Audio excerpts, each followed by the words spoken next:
Commander Mason Reddick slammed one gloved hand against the folding operations table, making the terrain markers jump across the laminated map of Dunewake Valley. 41 operators turned toward Air Force Staff Sergeant Claire Huxley, the smallest figure inside the Canvas Command shelter, while sand hissed against its walls like dry static. Her weather instruments rested beside the mission board, surrounded by rifles, encrypted radios, and the polished confidence of men who believe support personnel should remain invisible. "You are too small for combat, Sergeant." Claire did not blink. The battlefield weather technician stood barely 5'1" in issued boots, her pale hair secured beneath a faded patrol cap, and her narrow shoulders hidden under body armor fitted as tightly as regulations allowed. A black meteorological slate rested beneath her left hand, covered with pressure gradients, wind layers, and 7 marks she had drawn after watching the valley entrance for less than 4 minutes. "Then stop asking the weather to carry your team." The laughter came first from the rear of the shelter, then moved forward as several SEALs exchanged looks across the table. Reddick leaned closer, his command patch centered perfectly on his plate carrier, his expression composed for the audience he had created. Outside, the first wall of the Sandstorm was turning the eastern ridgeline from brown to copper, but he kept his attention fixed on Claire as though humiliating her were part of the briefing. "Your job is to forecast the storm, Sergeant, not second-guess a SEAL assault plan. Stay off my tactical net." Claire's face remained still. Her pulse sat at 37 beats per minute, low enough that the corpsman beside the radio stack had once checked her monitor twice. She watched a ribbon of dust crawl backward beneath the command vehicle, saw the mirage above the northern limestone shelf bend in 3 identical arcs, and noted a narrow patch of motionless sand where the wind should have been strongest. 7 positions, she thought. Reddick lifted her sensor wand from the table and held it between 2 fingers as if it were a broken office tool. He told the room that elite operators did not need permission from a weather clerk to cross open ground, then dropped the instrument beside her map. A few men stopped laughing when Claire caught it without looking, but Reddick had already turned toward the route overlay glowing on the tactical screen. "We move in 12. The planned approach had been changed from the southern wash to the eastern channel less than 6 minutes earlier. Claire studied the new line and saw that it passed beneath 3 heat distortions too stable to be natural, then continued through a basin where the lower wind was moving opposite the forecast model.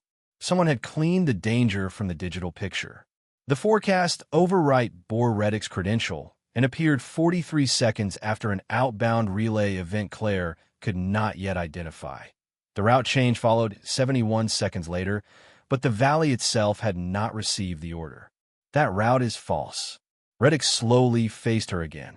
Claire placed the sensor wand down, aligned it with the edge of the map, and pointed to the 3 mirror distortions above the ridge. She explained that exhaust heat was being masked behind limestone folds, that the sand near the eastern entrance was striking the ground at an angle inconsistent with the uploaded model, and that the route would compress the entire element between elevated firing points.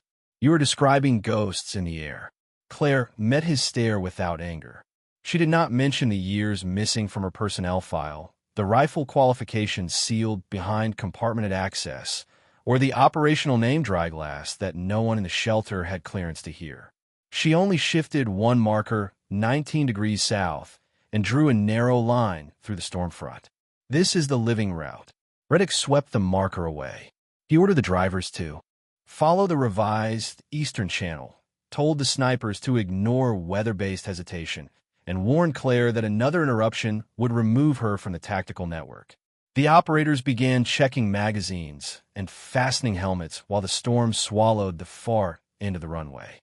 "He has chosen the kill box." Claire looked through the open flap as the first vehicles started their engines. Sand lifted in thin horizontal sheets, then abruptly fell straight down along the eastern channel, revealing the pressure collapse that preceded a sealed wind corridor.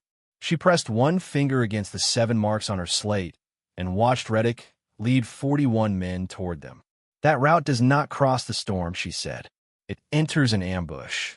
The lead vehicle crossed the first limestone marker as Claire watched the eastern channel tighten around it. Sand moved at 11 knots near the ground, 23 knots at shoulder height, and 31 knots above the ridge. 3 separate currents hidden inside one copper wall. Her wrist monitor showed 37 beats per minute while the convoy disappeared one vehicle at a time. They have less than 4 minutes. Claire turned back to the command shelter and pulled the raw feed from the portable weather mast before Reddick's access restrictions could propagate through the network. The mast had recorded a pressure drop of 6.3 millibars, a temperature inversion beginning 47 meters above the basin floor, and a 19-degree shift in the upper wind that did not appear on the mission display. The official route model showed a smooth eastern flow at 14 knots, but the unfiltered sensors showed violent crosswinds rising past 29 knots behind the limestone shelves. Someone cleaned the picture. She compared the raw time stamps against the process forecast and found a 71-second gap where the system claimed no data had been received. That was impossible because her local instrument had logged every sample, each one carrying a device signature, internal clock value, and checksum generated before transmission. Within that missing interval, the eastern danger corridor had been erased and the southern route had been marked unstable. The lie was entered after collection. Claire enlarged the thermal layer and removed the software smoothing that averaged rapid changes into harmless curves. 7 cold shadows appeared beneath the mirage bands, each bordered by a thin heat bloom consistent with buried batteries, covered optics, or men lying behind sun-warmed stone. Their spacing was deliberate. 2 positions controlled the entrance, 3 covered the dry riverbed, and 2 overlooked the point where the convoy would be forced to bunch together. 7 firing points. Reddick's voice came through the shelter speaker, ordering all support personnel to remain off the tactical net. Claire opened a direct channel anyway and called the convoy lead, identifying herself by rank, assignment, and sensor station. She warned that the eastern route contained concealed heat sources and that the ground wind would reverse within 2 minutes, collapsing visibility at the exact point where the vehicles lost lateral maneuver space.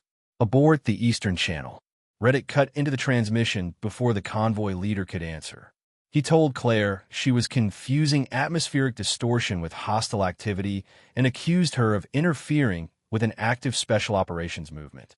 His tone stayed controlled, but the channel carried the hard edge of a commander who expected obedience to replace evidence. Return to your station. Claire studied the southern wall of the valley instead of replying. A narrow ribbon of pale sand had begun to rise between 2 darker layers, marking a temporary pressure seam where opposing currents were separating rather than colliding. The opening was only 28 meters wide, but it led behind the limestone shelf and out toward the extraction basin. There is another route. She calculated the cycle from the last 6 pressure pulses. The lower current advanced at 12 knots, the upper wall at 33, and the thermal layer between them bent south every 89 seconds before snapping back. Her model predicted that the next opening would begin in roughly 10 minutes and remain usable for 70 to 76 seconds. The exact duration would depend on when the lower sand ribbon separated. A window between 70 and 76 seconds. Claire pushed the coordinates, the 19-degree correction, and the 70 to 76-second window across the convoy's low-band backup in 3 clipped bursts. 3 vehicle nodes acknowledged before Reddick terminated her access. A red denial banner replaced the tactical display, followed by formal notice that she had been removed from mission communications. He heard the warning. Reddick entered the shelter 30 seconds later with 2 armed security personnel behind him. He ordered Claire away from the equipment and demanded her access badge, stating that her analysis was compromising command discipline. When she refused to describe the 7 positions as unconfirmed anomalies, he took the badge himself and placed it inside his vest. You no longer have tactical authority. Reddick ordered the security detail to confine Claire in the equipment bay until the mission ended. Then he boarded the trailing command vehicle and directed its driver into the eastern channel behind the 41 operator convoy. Claire remained at the raw sensor console while the vehicles moved deeper into Dunewake Valley. Her pulse dropped to 36 beats per minute, not from calm, but from the practice slowing that arrived whenever every useful second had to be counted. The ground wind on her screen fell from 11 knots to 3. The pressure pocket is closing. The mirage above the eastern ridge straightened for half a second, revealing 3 sharp breaks in the heat pattern before the sand folded over them again. Claire saw the geometry clearly now. The first 2 positions would disable the lead and rear vehicles, the center teams would divide the column, and the elevated pair would control anyone attempting to climb out. It is a kill box. Claire allowed them to take her arm, but she kept her eyes on the monitor as the last convoy marker entered the narrow basin. The wind at ridge level climbed to 35 knots. The lower current reversed east to west, and the radio spectrum filled with a rising band of interference centered on the team's primary frequency. Jammers are active. One of the security personnel hesitated when the convoy icons flickered. Reddick told him it was atmospheric attenuation and ordered him to continue. Claire heard the first broken transmission through the shelter speaker, a driver reporting lost visibility, then a sniper calling an unidentified reflection above the northern shelf. They see it too late. The tactical screen went white. Every convoy marker vanished. The radio collapsed into static, and the pressure line on Claire's local instrument dropped another 2.1 millibars in 9 seconds. Outside, the eastern channel disappeared behind a wall of sand so dense that daylight turned the color of rust. Contact, a voice managed to say through the static. Then came 3 distant detonations, spaced with disciplined precision: front, rear, center. Claire looked at Reddick. "You were warned." The second detonation severed the rear vehicle's axle before the first driver had finished reporting the blast at the front. 41 operators were trapped inside a dry river channel barely 31 meters wide, with limestone shelves rising on both sides and the sandstorm sealing the eastern exit behind them. Reddick's command screen showed only broken icons, but the surviving radio bursts carried the unmistakable rhythm of a coordinated ambush. Short machine gun fire from elevation, mortar spotting from depth, then silence while the wind erased every muzzle flash. "They built this for us." Chief Petty Officer Nolan Vey dragged 2 wounded men behind the disabled lead vehicle and ordered the convoy into 3 defensive sectors.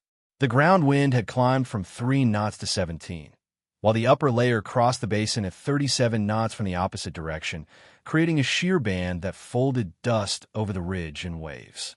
Visibility contracted from 70 meters to less than 12, and every laser rangefinder began returning inconsistent readings as suspended sand scattered the beam. No clean range. The team's senior sniper, Petty Officer First Class Owen Carver, found a firing slip beneath the armor door of the second vehicle. Through a thermal optic, he caught a brief heat bloom on the northern shelf at an estimated 3,117 meters, then watched it slide laterally through the mirage as though the target were moving. His ballistic computer estimated a 6.8-second flight and 7.4 mils of averaged wind. Over that interval, gravity alone would produce roughly 227 meters of displacement below an uncorrected horizontal tangent, but the solver still treated 5 opposing layers as one stable crosswind. "Send it." Carver fired during a 3-second opening in the dust. The projectile entered the first wind layer at 14 knots, crossed a 26-knot reversal above the basin, then spent nearly 7 seconds moving through air whose density was changing faster than the computer could model. No one saw the impact immediately. Only after the delayed flight did a pale spark appear 6 meters left of the heat source, followed by the target's muzzle flash from a different point. Missed left.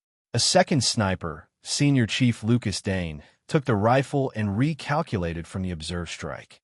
He added 1.8 mils, reduced elevation by 0.2, and waited for the mirage to flatten, believing the air had stabilized. In reality, the lower wind had dropped to 9 knots while the ridge current accelerated to 41, bending the visible image without moving the concealed shooter. "The glass is lying." Dane fired at 3,121 meters. The bullet remained in flight for approximately 6.9 seconds. The elevation solution had to compensate for roughly 234 meters of gravity-induced displacement relative to an uncorrected horizontal tangent before the round reached the shelf. The team listened through static, counting unconsciously, but the delayed impact struck limestone below the firing point and threw dust into an already blind sky. Low and right. The third sniper shifted to a separate target, controlling the southern escape line at 2,973 meters.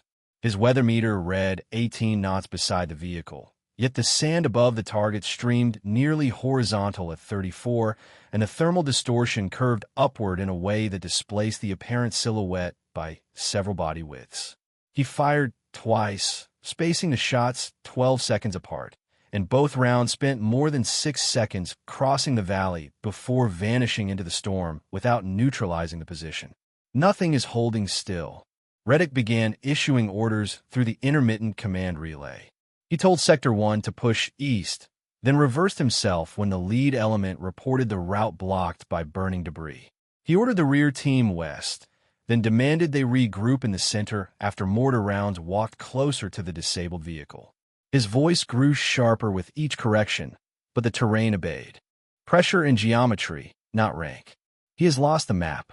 Claire stood inside the equipment bay, with one security specialist at the door and the other watching the dead tactical display.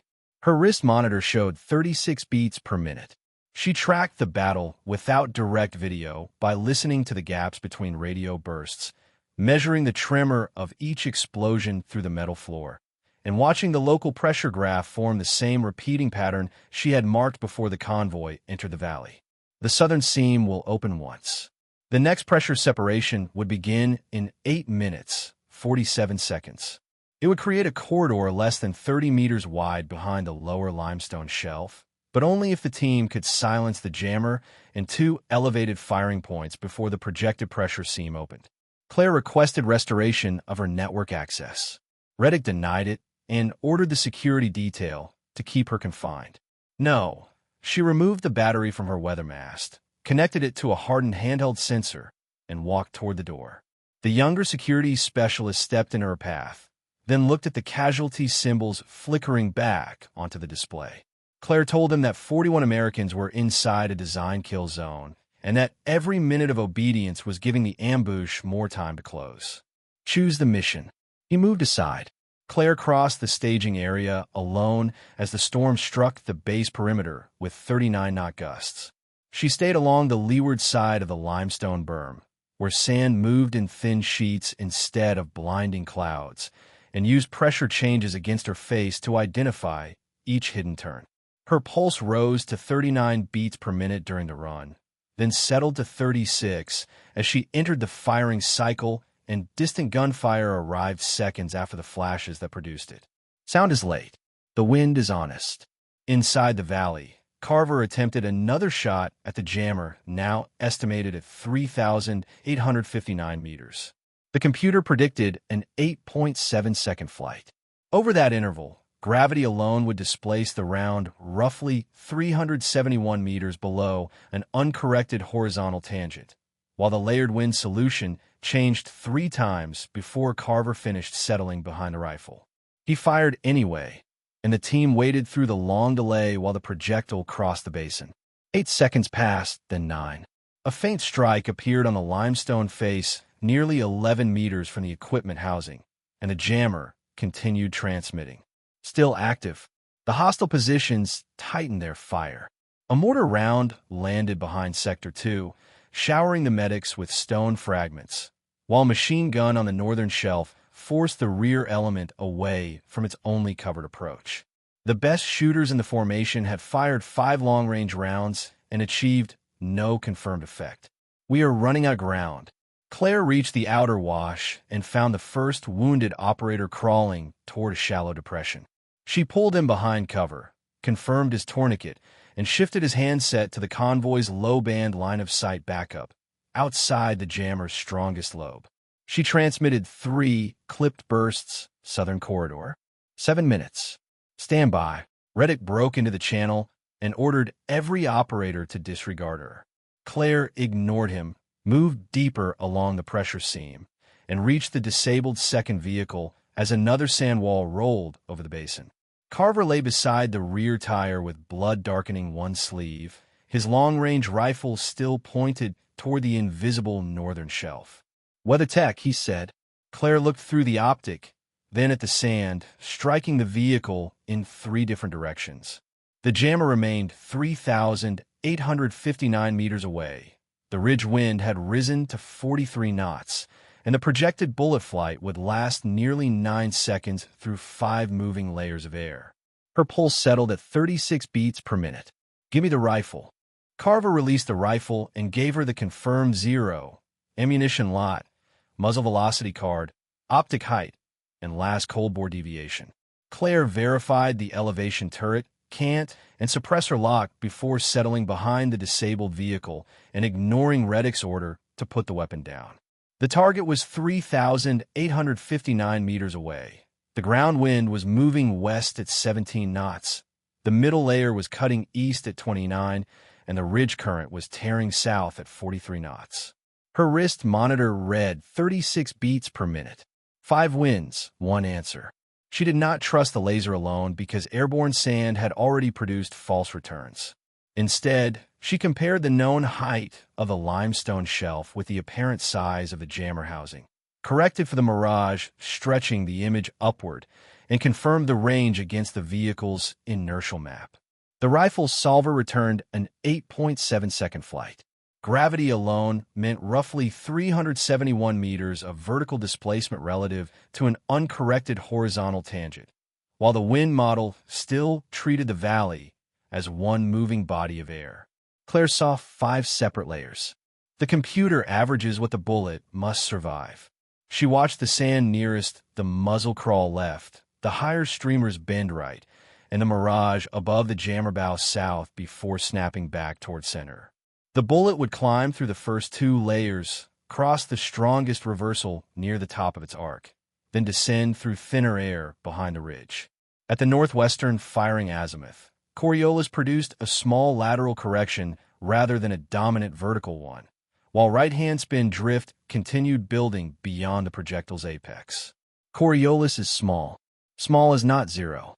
Claire adjusted the optic without explaining the numbers.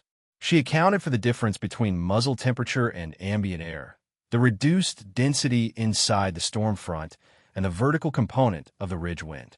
Her pulse dropped to 35 beats per minute. She inhaled once, released half the breath, and waited for the sight picture to stop moving between heartbeats. Now, the rifle cracked. Recoil drove into her shoulder, and the projectile disappeared into the copper wall without any visible trace. No one celebrated because nothing happened at the target. The bullet was still traveling. Count. 1 second passed as it crossed the lower western current. At 3 seconds, it climbed into the opposing middle layer. Near 5 seconds, it entered the 43-knot ridge stream. With the strongest lateral force, tried to pull it away from the jammer. At 7 seconds, it began descending through the distorted thermal pocket. Claire kept her eye behind the optic and waited. 8. At approximately 8.7 seconds, a faint spark appeared beside the equipment housing. Half a second later, the jammer's thermal signature collapsed, and the radio spectrum opened with a burst of voices that had been buried under interference. The tactical network rebuilt itself across the surviving vehicles. Jammer down. Reddick immediately claimed the shot had been fortunate and ordered Claire to surrender the rifle. She ignored him because the northern machine gun position had shifted 14 meters along the shelf and was preparing to fire into Sector 2. The new target was 3,243 meters away. The verified solution projected just over 7 seconds of flight and roughly 245 meters of gravity-induced displacement before elevation compensation. Second link. Claire read the target not by the blurred silhouette, but by the sand breaking around the limestone lip.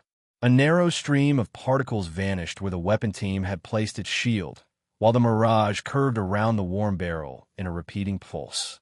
She fired between beats at 36 BPM. The bullet crossed the valley for more than 7 seconds before the weapon position went silent and its heat pattern dropped behind a shelf. 2. A mortar observer appeared farther west at 2,917 meters, visible only when the upper wind peeled a thin layer of sand away from the ridge. Claire tracked the rhythm of his movement, not the image itself, because the mirage displaced his apparent position each time the thermal layer flexed. The wind at the target had fallen from 43 knots to 38, but the middle reversal had strengthened to 31. He moves every 6 seconds. She fired before he reappeared. The projectile remained in flight for roughly 6.4 seconds, passing through the place where the observer had been and arriving where his pattern said he would return. Only after the delay did his spotting signal disappear from the network and the mortar fire lose its corrections. 3.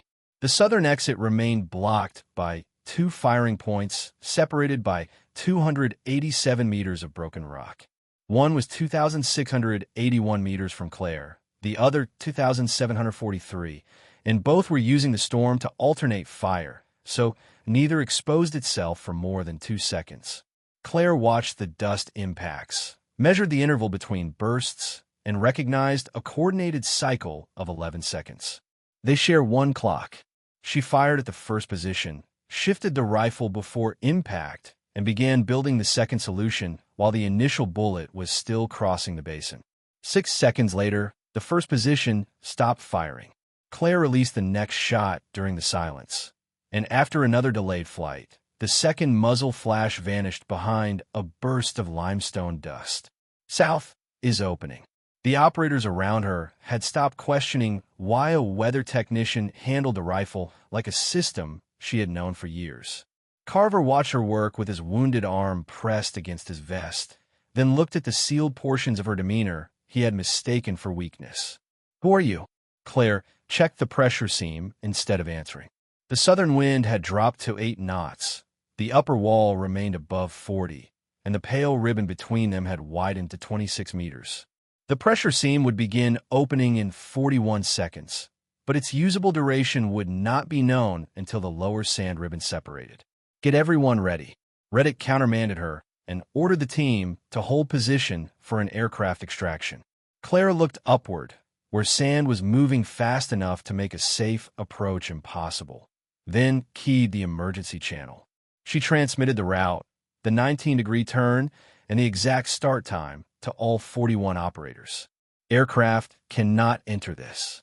A hostile drone control unit activated on the eastern shelf at 3,367 meters, attempting to restore surveillance over the trap column.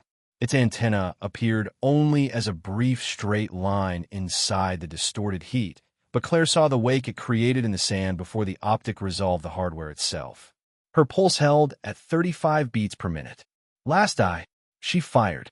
The round spent more than 7 seconds in flight, descending through the ridge current as the storm shifted another 2 knots south. Claire remained motionless until the antenna folded and the drone feed vanished from the enemy network. "Move!" The pressure seam opened.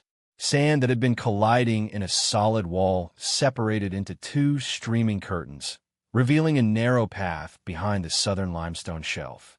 Claire started a 72-second operational countdown the instant the lower sand ribbon split. The live pressure differential supported 72 seconds, with a possible 4-second extension if the upper wall held. She ordered Sector 3 through first with the wounded, Sector 2 next with the medics, and Sector 1 last to maintain rear security. 72. The first vehicles could not pass, so the operators moved on foot, carrying casualties and essential equipment, while abandoning everything that would slow the column. Claire called the remaining time in measured intervals as enemy fire searched for the route, but struck the closing wall of sand instead. 51. The upper current began, folding downward. The corridor narrowed from 26 meters to 19, and visibility at its far end dropped below 30 meters. Claire remained behind the disabled vehicle, using the rifle only to suppress the last observer who tried to reacquire the moving team. 32. Carver reached the opening with the final security element and looked back at her. Claire waved him through, then rose from the rifle position as the storm began erasing the ground around her boots. 14. Reddick crossed with the command group while the final security element covered the withdrawal. Claire remained behind them, carrying the rifle and her black weather slate as the two opposing wind walls bent inward.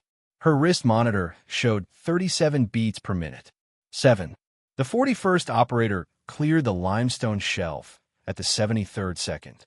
Claire crossed on his heels as the pressure walls collided behind her and sealed the ambush site beneath a violent sheet of sand.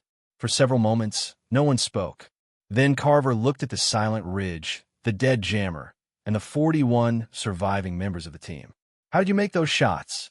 Claire returned the rifle to him and checked the pressure line moving across the slate. Her expression remained as cold as it had been when Reddick laughed at her in the briefing shelter. "It was not impossible," she said. "It was only mathematics and physics." The team moved south beneath the limestone shelf while the storm closed behind them, but Claire did not mistake survival for safety. 41 operators had crossed the pressure seam. 7 hostile positions had lost control of the valley, and the jammer at 3,859 meters had gone dark only after an 8.7-second flight, through winds ranging from 17 to 43 knots. Her final firing solution had required an 8.7-second flight model, compensation for roughly 371 meters of gravity-induced displacement, and 5 separate wind estimates. Yet the geometry of the ambush disturbed her more than the shot. It was too exact. Claire's resting baseline had been 37. Under movement it held at 39, then returned to 36 when she stopped beside Carver to reconstruct the engagement. The lead vehicle had been disabled at the narrowest point of the eastern channel. The rear vehicle had been struck where turning radius fell below 11 meters, and the jammer had activated precisely when the command element crossed beneath the northern shelf. None of those positions had been chosen from satellite observation alone. They knew the order of movement. Chief Vey called a temporary halt inside a shallow limestone cut protected from the 39-knot surface gusts. Medics treated 6 wounded operators while the communications team rebuilt a low-power link to the base. Reddick moved among the men, issuing new security instructions, but Claire saw him repeatedly glance toward Lieutenant Aaron Pell, a SEAL-qualified recovery officer temporarily assigned as the Joint Accountability Liaison in the 3rd vehicle. He is watching one man. Pell carried a hardened evidence case chained to his vest. He had joined a mission less than 12 hours before departure and had been placed in the center vehicle by written order from Reddick. Claire remembered that the mortar pattern had ignored the largest group of operators and instead walked directly toward Pell's position after the convoy was trapped. The ambush had a primary target. She asked Pell what was inside the case. He hesitated, then explained that he was transporting preliminary audit material concerning captured weapons that had disappeared between field recovery and contractor inspection. Serial number photographs, transfer manifests, and depot scans showed at least 17 weapon systems entering U.S. custody and leaving the chain without lawful disposition. Someone sold the recovery stream. Reddick approached before Pell could name the contractor. He ordered Claire away from the liaison officer and stated that all mission-sensitive material now fell under command control. Claire looked at the chain securing the case and noticed fresh scoring near the clasp, as though someone had tried to open it before the convoy departed. He expected the case to disappear with the body. Reddick demanded the evidence case from Pell for safekeeping. Pell refused, citing the written custody order requiring 2 witnesses for any transfer. The commander's expression remained composed, but his right hand tightened once around the edge of his vest. That refusal changed the mission. Claire returned to her black weather slate and compared the 7 positions she had marked before departure with the fire sectors reported during the ambush. The hostile teams had not merely covered the eastern channel. They had been placed to isolate the 3rd vehicle, while leaving Reddick's command group a narrow withdrawal route along the northern wall. One group was meant to survive. Carver listened as Claire explained the pattern. The first hostile position engaged at 3,117 meters overlooked the convoy center, while the 2,973-meter southern position blocked Pell's nearest escape route. The mortar observer at 2,917 meters had corrected fire toward the evidence case, not toward the heaviest concentration of personnel. They were cutting him out of the formation. Claire opened the inertial route log from one surviving vehicle. The file showed that the eastern course had been uploaded 6 minutes before movement, 19 degrees away from the approved southern wash. The revision carried Reddick's command credential and a priority flag that bypassed the normal dual authentication requirement. The route was not a mistake. A communications specialist recovered part of the transmission history from the convoy server. 11 minutes before departure, a short encrypted burst had left the command tablet and reached a commercial satellite relay outside the military network. The packet was too small to contain imagery, but large enough for coordinates, timing, vehicle order, and a frequency set. He sold the ambush package. Reddick heard the last sentence and ordered the specialist to surrender the server module. When the man hesitated, Reddick accused Claire of contaminating the investigation by directing unauthorized analysis in the field. Claire did not raise her voice. Her pulse stayed at 36 beats per minute, while sand struck the cut at 21 knots, and the upper storm moved above them at 47. Preserve the module under two-person control. Chief Vase stepped beside the specialist and confirmed the order. It was the first time a senior SEAL had openly followed Claire instead of Reddick. The commander responded by declaring that Claire had exceeded her authority and was attempting to create a false narrative to conceal her own disobedience. He is building the report before we return. Claire requested the original weather data from her portable mast. The local storage showed each raw sample intact: pressure, temperature, wind direction, device signature, and internal timestamp. The command network copy had been altered after collection, removing the 29-knot crosswind and changing the storm vector by 19 degrees. The atmosphere was edited. The audit trail identified the credential used for the overwrite. It belonged to Reddick. More damaging was the timing. The false forecast had been entered 43 seconds after the commercial satellite burst and 71 seconds before the route change appeared on the convoy system. First he sent the coordinates. Then he made them look safe. Pell finally disclosed the name of the contractor under investigation: Meridian Recovery Solutions, a private company paid to inspect and dispose of captured weapons. 2 shell companies connected to its subcontractors had transferred funds to an account controlled by Reddick's former operations aide. The weapons paid for the silence. Claire saw the full design now. Pell was supposed to die in the center vehicle. The evidence case was supposed to disappear in the sand, and the remaining operators were supposed to become casualties of a sudden weather collapse. Claire's falsified forecast would explain why the convoy entered the Eastern Channel. She was the second body in the plan. Reddick had removed her network access because he needed the record to show that she failed to warn the team. He had ordered her confined because her living testimony threatened the forecast narrative. If all 41 operators had died, the official account would have blamed hostile action amplified by unpredictable weather.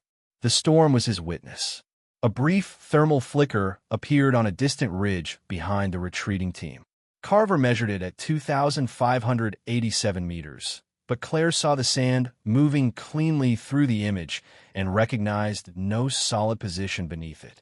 The crosswind there was 33 knots, and a round fired at 2,587 meters would remain airborne for nearly 6 seconds, requiring compensation for roughly 177 meters of gravity-induced displacement relative to an uncorrected horizontal tangent. Do not fire. Carver held. 3 seconds later, the apparent target stretched into a vertical smear and vanished as the mirage changed angle. Claire had prevented another wasted round without touching the rifle. Patterns do not panic. Reddick seized the moment to claim she was now obstructing defensive. Fire. He ordered Carver relieved, directed Vey to place Claire under temporary detention, and demanded that Pell's case be transferred to him. No one moved.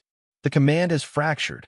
Claire looked at the commander and stated the conclusion in front of the surviving team.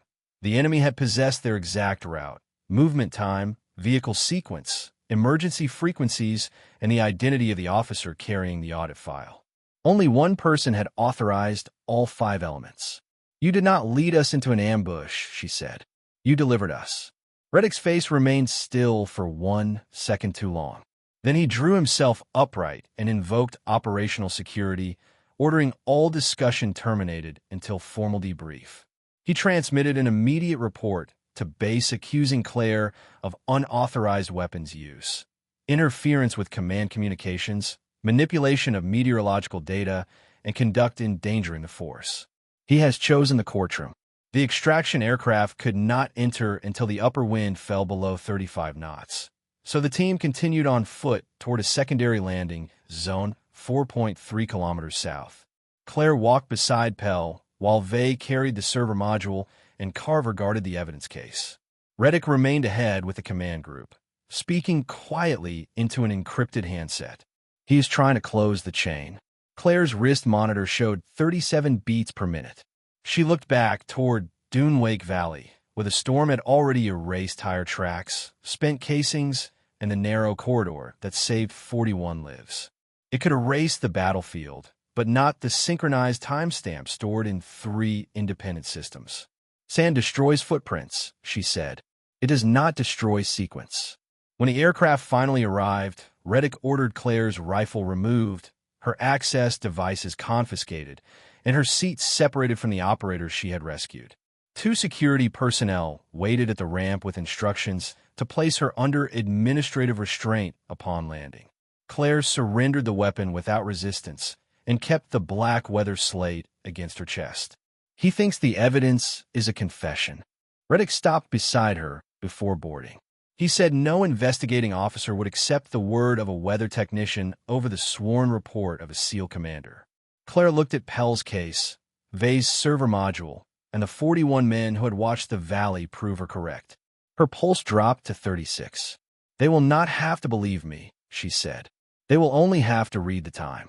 Claire entered the secure hearing room without insignia beyond her rank, without the rifle that had saved the convoy, and without access to the 41 operators waiting behind the classified compartment doors. Commander Mason Reddick sat at the opposite table in press service dress, flanked by 2 Navy attorneys and a stack of prepared statements describing Dunewake Valley as an unpredictable weather disaster. Her wrist monitor showed 36 beats per minute. He brought a story. The session was a command-directed investigation, not a court-martial. Captain Helena Ward, a neutral investigating officer detailed through the staff judge advocate, was tasked to preserve evidence and recommend whether any charges should be preferred. Ward identified the allegations under review: willful disobedience of a superior commissioned officer, unauthorized departure from an assigned post, improper access to tactical systems, unauthorized use of a precision weapon, interference with command communications, and conduct alleged to have endangered a deployed force. 6 allegations built from 1 rescue. Reddick testified first. He described Claire as a technically competent weather specialist who had become emotionally fixated on a forecast discrepancy, exceeded the limits of her assignment, and disrupted a coordinated response during enemy contact. He claimed her warnings had been vague, her route recommendation had lacked validation, and her intervention with the sniper rifle had created unnecessary risk to friendly forces. She confused coincidence with command. Claire watched him without visible reaction. Outside the hardened walls, the base wind moved at 13 knots, weak enough to carry sand across the windows, but not strong enough to obscure the flight line.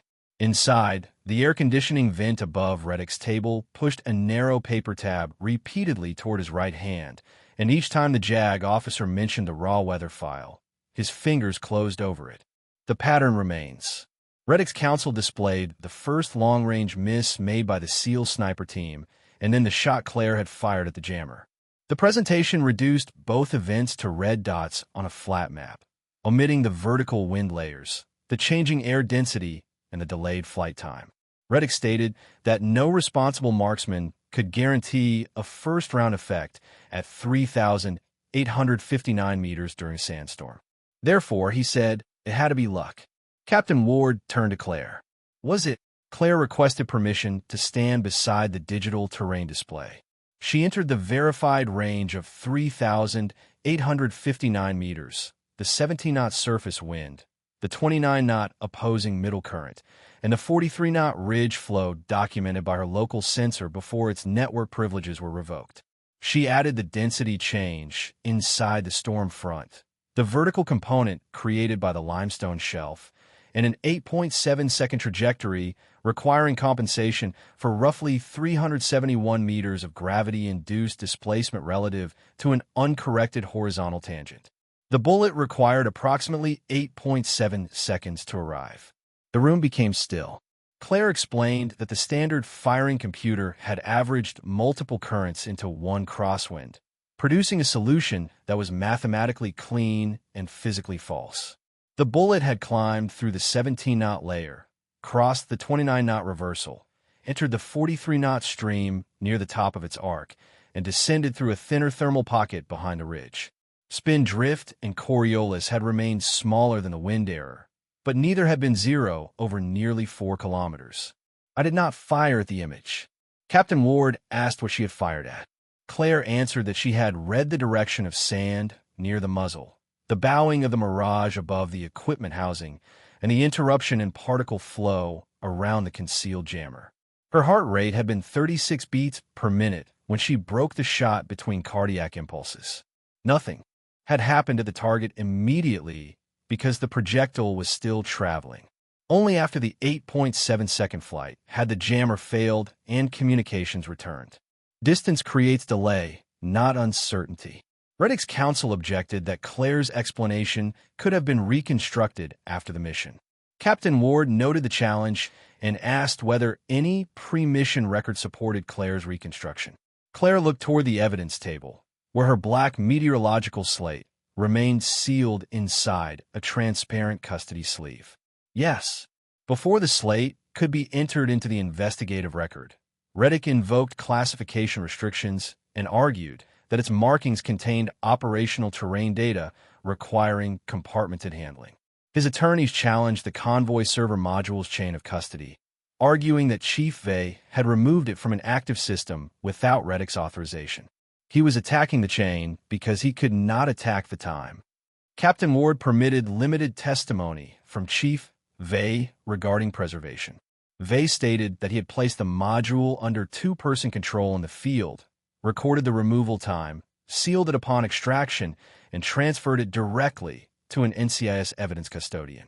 He also stated that Reddick had repeatedly demanded possession of the module without a second witness. The commander wanted it alone. Reddick denied the allegation. He claimed Vey had been influenced by Claire after the Sandstorm and suggested the entire team had mistaken rescue relief for proof of her authority. Captain Ward asked how many members of the 41-person element were prepared to testify. The JAG clerk answered that 38 had submitted sworn statements, while 3 remained under medical restriction. 38 voices waited outside. Reddick's counsel requested that Ward limit the statements, arguing that most operators lacked access to the command network and could not know whether the route had been altered unlawfully. Captain Ward allowed only 2 witnesses for the present phase, Carver regarding the sniper engagement and Pell regarding the evidence case. The other operators remained behind the compartment doors. Classification became a wall.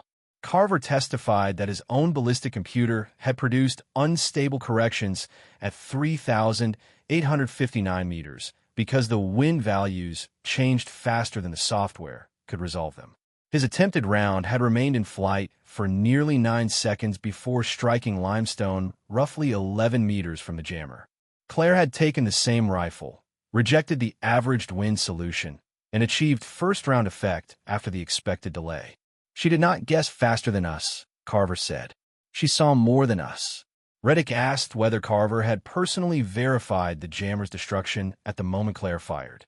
Carver answered that no one could have, because at that distance the bullet had not yet arrived. The effect occurred only after the flight interval. Physics does not answer on command. Pell testified next. He described the hardened audit case, the missing captured weapons, and the order placing him in the third vehicle. He confirmed that hostile mortar corrections had converged on his position and that Reddick had demanded the case after the team escaped. When Pell began naming Meridian Recovery Solutions, Reddick's counsel requested that the contractor's identity be handled in a classified session. Ward deferred that portion of Pell's testimony until the proper compartment could be opened. Another door closed. Captain Ward then examined the weather files. The network copy showed a 14-knot eastern flow and no critical crosswind. Claire's local mast showed a 29-knot reversal, a 6.3 millibar pressure drop, and a 19-degree deviation from the route model. The records shared the same collection identifiers but diverged after transmission. 1 atmosphere, 2 histories. Reddick claimed Claire could have altered the local device after returning from the valley. Claire pointed out that each sample carried an internal timestamp, a device-generated checksum, and a signature issued before network upload. Altering the values would invalidate the sequence. The signatures remained intact. The local record was original. Captain Ward asked who possessed authority to overwrite the network forecast. The government counsel stated that the audit required higher classification and could not yet be presented in open compartment. Reddick leaned back for the first time that morning. He believed the missing answer protected him. His attorneys changed direction. They argued that even if the forecast had been modified, Claire still had no authority to disobey confinement, seize a sniper rifle, or issue movement orders to Navy special operators. They described the 73-second corridor as a retrospective narrative built around a fortunate escape. Claire requested that the convoy movement log be displayed beside the pressure sequence. Put the clocks together. The first operator entered the southern seam 4 seconds after the predicted opening. The wounded element crossed, while the pressure differential held between 2.7 and 3.1 millibars. The corridor began collapsing at 66 seconds, and the last operator cleared the limestone shelf at the 73rd second. The upper wind then folded downward from 41 knots, sealing the route. The window did not become true because they survived. Captain Ward asked Claire why she had violated Reddick's direct order. Claire answered that obedience did not require her to remain passive while a falsified model trapped 41 Americans in a prepared engagement area. She had chosen the only route consistent with the physical evidence available. An order cannot repeal terrain.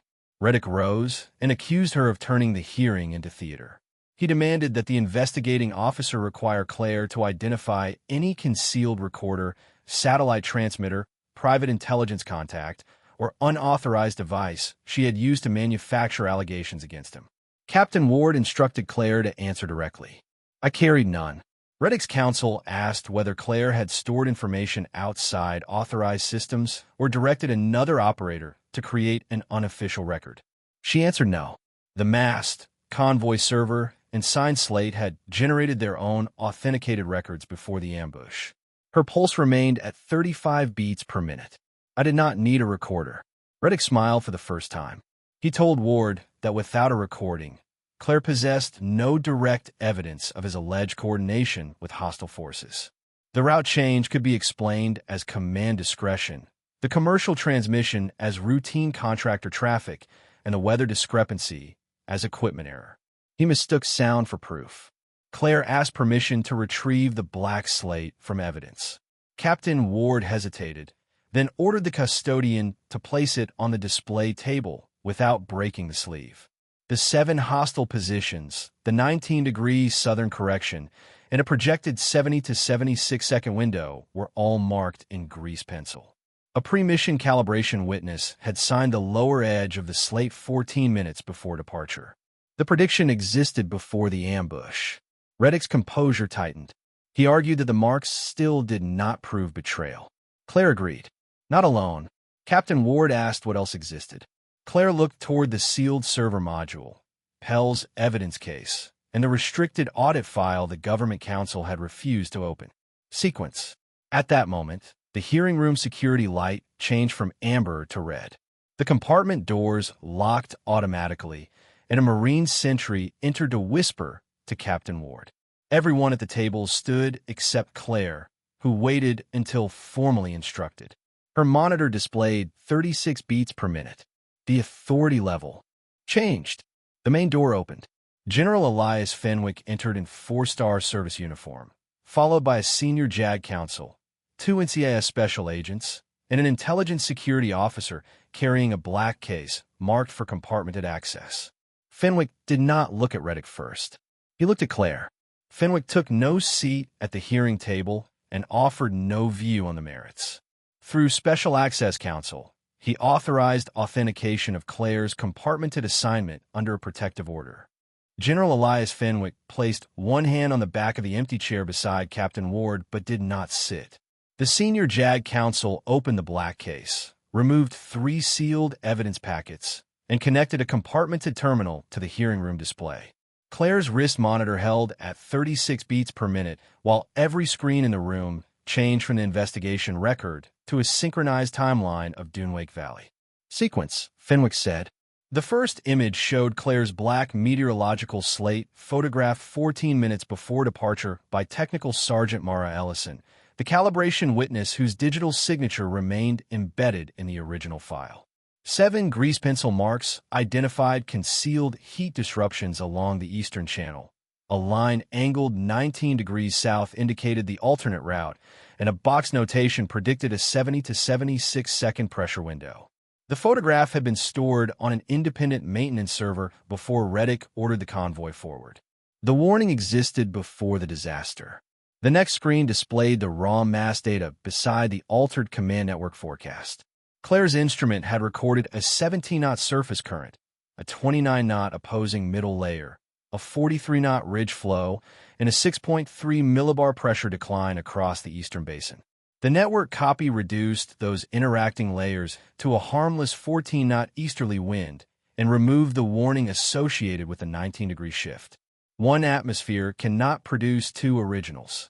The intelligence security officer enlarged the audit trail. Every raw sample carried a device-generated checksum, a synchronized timestamp, and a cryptographic signature created before transmission. The values on Claire's mast remained internally consistent, while the command copy diverged 71 seconds after collection under an authenticated overwrite credential assigned to Commander Mason Reddick. The false weather began with his access. Reddick's senior counsel stood and argued that possession of a credential did not prove personal use. At Ward's request, the NCIS lead agent advanced the timeline by 43 seconds. A camera log from the command shelter showed Reddick alone at the tactical terminal when the overwrite occurred, his access badge inside the reader and his biometric confirmation recorded by the system. The display shifted again. 11 minutes before the convoy departed, Reddick's command tablet had transmitted a compact, encrypted packet through a commercial satellite relay outside the approved military network. After the storm cleared, a joint exploitation team returned to the northern shelf, photographed the disabled jammer in place, recorded its grid location, and transferred its storage module under 2-person chain of custody. The packet contained no voice recording or readable message text.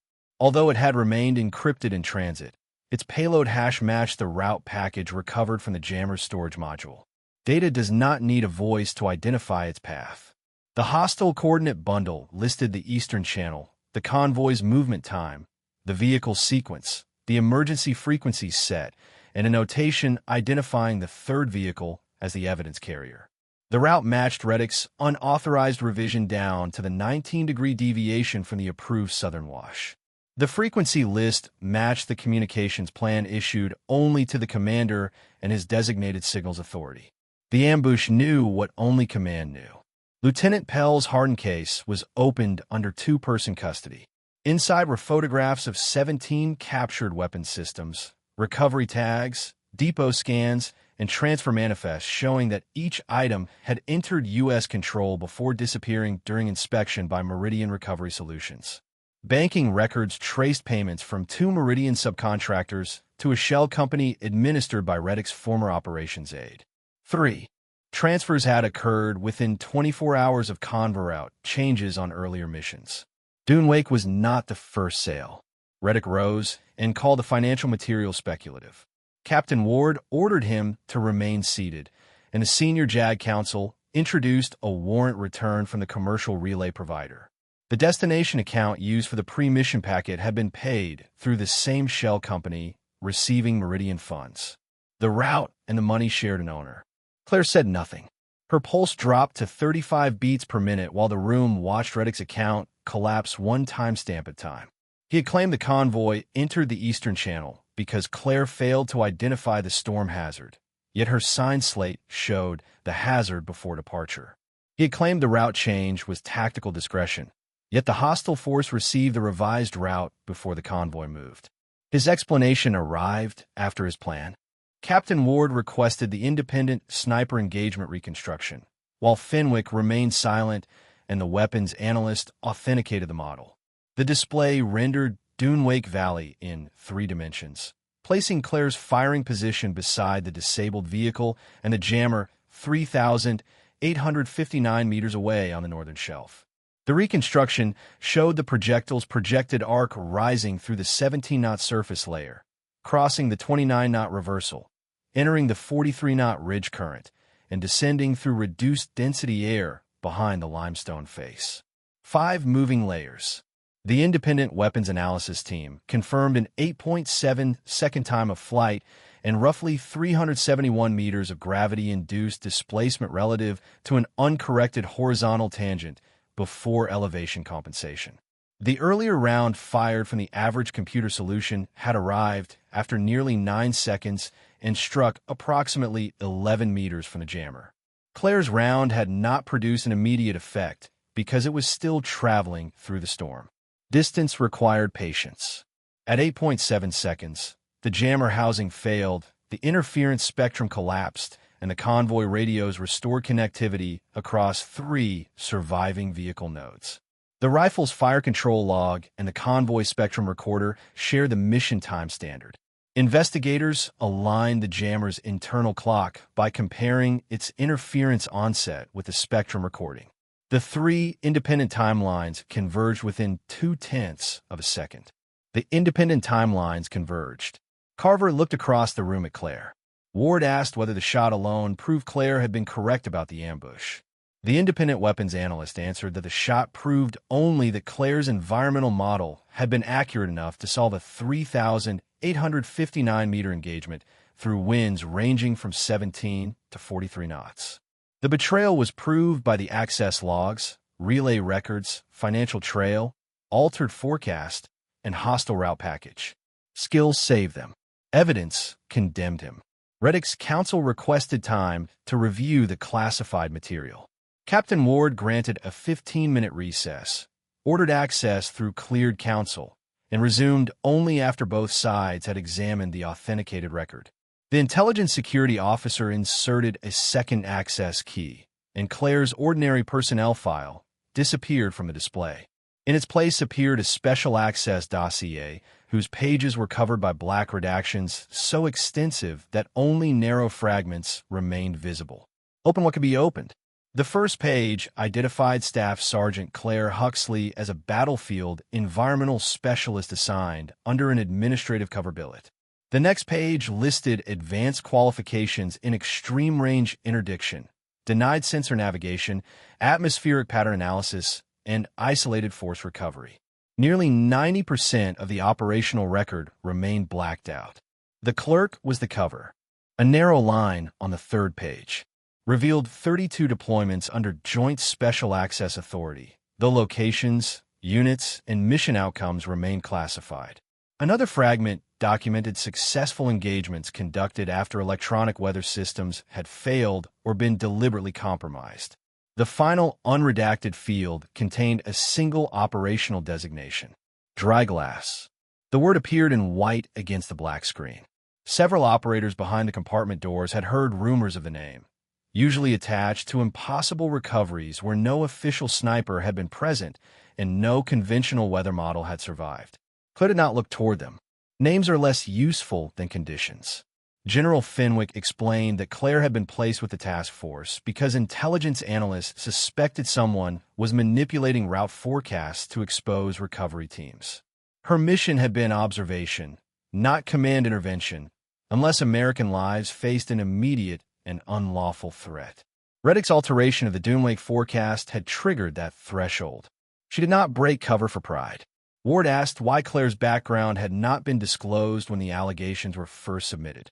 Fenwick said Reddick had submitted his report through an ordinary command channel and demanded rapid action before the special access review could be completed. He had expected Claire's sealed history to make her appear unsupported and unqualified. He weaponized the silence around her. The NCIS lead agent placed a signed apprehension authorization on Captain Ward's desk. The supporting affidavit cited probable cause for unauthorized disclosure of operational information, falsification of mission data, conspiracy to endanger U.S. personnel, obstruction of an official investigation, and procurement-related bribery. The JAG Council confirmed that Reddick's command authority had been suspended pending disposition under the Uniform Code of Military Justice. This is now a criminal investigation. Reddick stood before anyone instructed him to do so. He declared the investigation compromised and ordered the SEAL personnel outside to return to their unit spaces. No one moved. Chief Vay entered through the compartment door with Carver, Pell, and the operators cleared to observe the classified proceeding. "Your order has no force," Vay said. Reddick turned toward Claire instead. He accused her of manufacturing the pattern, exploiting classified credentials, and using an impossible shot to make herself appear infallible. Claire's heart rate remained at 36 beats per minute. "The bullet took 8.7 seconds, she said. "Your transmission left 11 minutes before we moved." The room went silent. 2 NCIS agents approached Reddick under Captain Ward's direction. They informed him that he was being apprehended under military authority and instructed him to place his hands behind his back. No questioning began until his Article 31(b) rights had been advised and access to counsel had been secured. No one touched him in anger. The restraints closed without resistance. No one shouted. No weapon was drawn, and the investigation continued under Captain Ward's authority. As the agents led him toward the secured door, Reddick looked at the 41 operators whose deaths he had tried to convert into a weather report. Not one of them lowered his eyes. Captain Ward returned to the original allegations against Claire. The allegation of disobedience could not be evaluated apart from the unlawful purpose of Reddick's orders, the falsified tactical picture, and the immediate threat to the force. Captain Ward recommended no adverse action against Claire and forwarded the evidence concerning Reddick to the appropriate convening authority in NCIS for disposition. The rescue was no longer the offense. General Fenwick closed Claire's dossier, and the screen returned to the black slate photographed before the convoy departed. 7 marks, 119-degree correction, and a projected 70 to 76-second window remained visible beneath the witness signature. Her weapon had never been hidden technology. It was the ability to see physical order inside apparent chaos, to read sand moving through different pressure layers, to distinguish a real object from a mirage, and to trust measurable sequence over command performance. Her pre-mission markings matched the recovered route package, the pressure log, and the hostile firing geometry. Fenwick faced Claire and asked whether she wished her operational record restored to public recognition. Claire looked at the sealed pages, the surviving team, and the restraints disappearing through the far door. Her pulse held at 35 beats per minute. "No, sir." The general studied her for a moment, then nodded. "Then the record will say only what it must." By sunset, Captain Ward had recommended no adverse action against Claire, and the convening authority had suspended Reddick's command authority pending the NCIS investigation. The corrected mission record identified the altered forecast, the compromised route, and the 3,859-meter shot that disabled the jammer after an 8.7-second flight. The synchronized pressure log confirmed that the southern corridor remained usable for 73 seconds and that all 41 operators cleared it before the upper wall collapsed. The title of the report was enough. Commander Mason Reddick remained in lawful custody while the NCIS investigation expanded into operational disclosure, bribery, falsification of mission data, and conspiracy to endanger American personnel. His command authority was suspended, his access credentials were revoked, and his name disappeared from the task force roster before the hearing room had emptied. Claire asked for none of it to be announced over the base public address system. Noise does not improve a fact. General Elias Fenwick offered her a formal commendation, public recognition, and reassignment to a visible operational billet. Claire stood before his desk with her black weather slate under one arm and the same faded backpack at her feet. Her pulse rested at 36 beats per minute. "Respectfully, no, sir." Fenwick studied the small woman whose warnings had been mocked, whose network access had been revoked, and whose first round at 3,859 meters had crossed winds ranging from 17 to 43 knots before reaching the jammer after an 8.7-second flight. The shot had required an 8.7-second flight solution, compensation for roughly 371 meters of gravity-induced displacement, and wind corrections ranging from 17 to 43 knots. But Claire spoke of it as though she had corrected an inventory error. It was mathematics and physics. She requested only that the raw weather archive remain protected and that the 41 operators receive accurate credit for carrying their wounded through the corridor. Fenwick approved both requests. He then returned the black slate, still bearing 7 hostile positions, the 19-degree correction, and the box 70 to 76-second window. Keep the original. Outside the headquarters building, the Sandstorm had weakened to a 12-knot evening wind. Claire stepped through the doors expecting an empty flight line and found 41 operators arranged in 2 silent ranks. Some wore fresh bandages, 2 leaned on crutches, and Carver's wounded arm remained secured against his chest, but every man stood as straight as his condition allowed. No one had ordered them there. Chief, they occupied the front position. He had been among those who once treated Claire as support personnel who should remain behind the tactical line. Now he called the formation to attention, faced her, and raised his right hand in a precise military salute. For the 73 seconds, Carver saluted next. Pell followed, then the medics, drivers, communicators, breachers, and riflemen whose names had appeared as disappearing icons inside Dunewake Valley. One by one, the remaining men followed until all 41 operators held the salute. The team finally saw her. General Fenwick emerged behind Claire and stopped several paces away. A 4-star general was not required to salute an enlisted staff sergeant indoors or out under those circumstances, but this was not a transaction of rank. He came to attention and raised his hand. For dry glass. Claire looked down the 2 lines.